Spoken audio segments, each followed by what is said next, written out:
মেটিয়াবুরুজে তৃণমূল বিধায়কের সঙ্গে আফরোজের ছবি সামনে এসেছে। যদিও এই প্রসঙ্গে তৃণমূল বিধায়ক আব্দুল খালেক মোল্লা তিনি দাবি করেন তিনি আফরোজকে চেনেন না। গুন্ডা দমন আইন যেমন চলার তেমনই চলবে।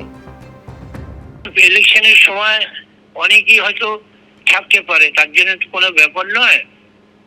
সুতরাং এটার ব্যাপারে আমার বলার কিছু নেই। আর আইনের পরে চলবে। সে যদি অন্যায় করে থাকে তাহলে যা অ্যাকশন, যা গুন্ডা দমন আইন যা প্রয়োগ হবে হবে। ছবি তো আমি এমএলএ বিধায়ক 88,000 ভোটে জিতেছি।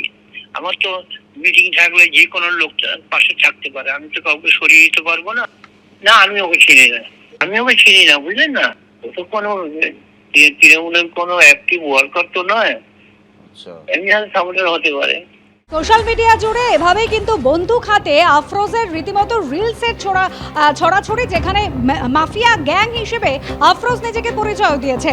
পার্থপ্রতিম ঘোষ আমাদের প্রতিনিধি সরাসরি রয়েছেন আমাদের সঙ্গে। পার্থপ্রতিম, এই রিলস দেখে তো এটা স্পষ্ট কোনোভাবেই এরা ছাত্র নয়। তাহলে সেদিন জেনজির আন্দোলনে, ছাত্র আন্দোলনে তারা কি কারণে সামিল হয়েছিল?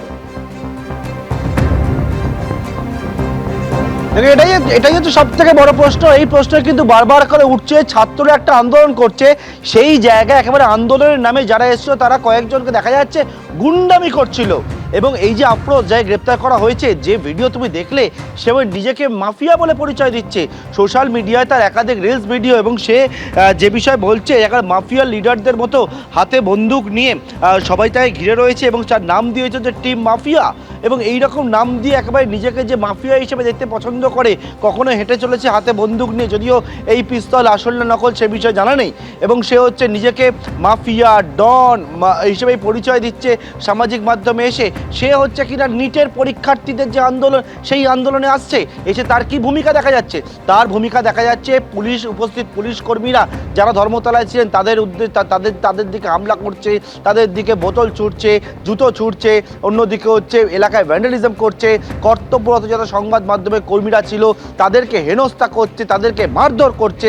এই হচ্ছে এই আফরোজের ভূমিকা সেদিন ছিল হচ্ছে গত পরশুদিন ধর্মতলায়। অর্থাৎ যে আফরোজ, যে হচ্ছে এলাকায় তৃণমূল কর্মী হিসেবে পরিচিত, যে আফরোজের সঙ্গে তৃণমূলের যোগ স্পষ্ট হচ্ছে, যে আফরোজ হচ্ছে রিলস ভিডিও বানাচ্ছে, যে নিজেকে মাফিয়া ডন হিসেবে পরিচয় দিতে একেবারে এখানে দেখতে পাচ্ছি ভালোবাসছে, যে আফরোজ হচ্ছে মাফিয়া লিডার, টিম মাফিয়া নাম দিয়ে একেবারে হচ্ছে রিলস ভিডিও বানাচ্ছে, পোস্ট করছে, হাতে পিস্তল নিয়ে এসে একেবারে যে মাফিয়া ডনের মতো ভূমিকায় সে তার ছবি পোস্ট করছে। যদি এই বন্দুক আসল নকল জানা নেই, সেই আফরোজ কিনা হচ্ছে একেবারে নিটের আন্দোলন, সেই আন্দোলনের মধ্যে ঢুকে পড়ে হচ্ছে এই রকমভাবে ভ্যান্ডালিজম করছে। গতকালকে তোমার নিশ্চয় মনে আছে, পুলিশের তরফ থেকে স্পষ্ট করে বলা হয়েছে যে ককরোচ জনতা পার্টির সঙ্গে তারা যোগাযোগ করেছিল। তারা জানিয়েছে এরা কেউই হচ্ছে সিজেপির মেম্বার নয়, এবং এমনকি পুলিশ জানিয়েছে যাদেরকে গ্রেপ্তার করা হয়েছে তারা কেউই হচ্ছে কোনো রকমভাবে যে এই ছাত্র তারা কিন্তু নয়।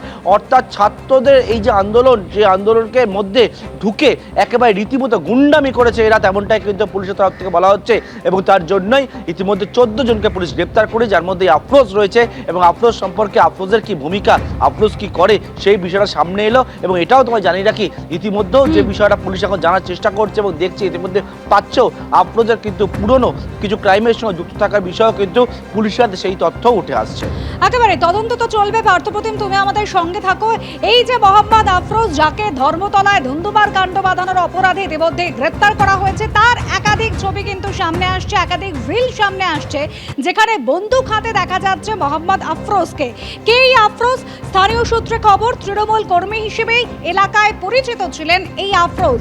এমনকি মেটিয়াবুরুজের তৃণমূল বিধায়ক আব্দুল খালেক মোল্লা, তার সঙ্গে ভোট প্রচারে গাড়িতেও দেখা গিয়েছে আফরোজকে। আফরোজের সঙ্গে একাধিক তৃণমূল নেতা কর্মীদের ছবিও সোশ্যাল মিডিয়ায় রয়েছে। এমনকি আফরোজের একটি ছবি দেখা যাচ্ছে, যেখানে ছবির তলায় লেখা রয়েছে মমতা বন্দ্যোপাধ্যায় মানেই উন্নয়ন। তৃণমূলের পতাকা হাতে চলা একটি মিছিলেও হাঁটতে দেখা যাচ্ছে এই আফরোজকে, যাকে ধর্মতলা কাণ্ডে ইতিমধ্যেই গ্রেপ্তার করা হয়েছে গতকাল অন্ডাল থেকে। এবিপি আনন্দ, এগিয়ে থাকে, এগিয়ে রাখে।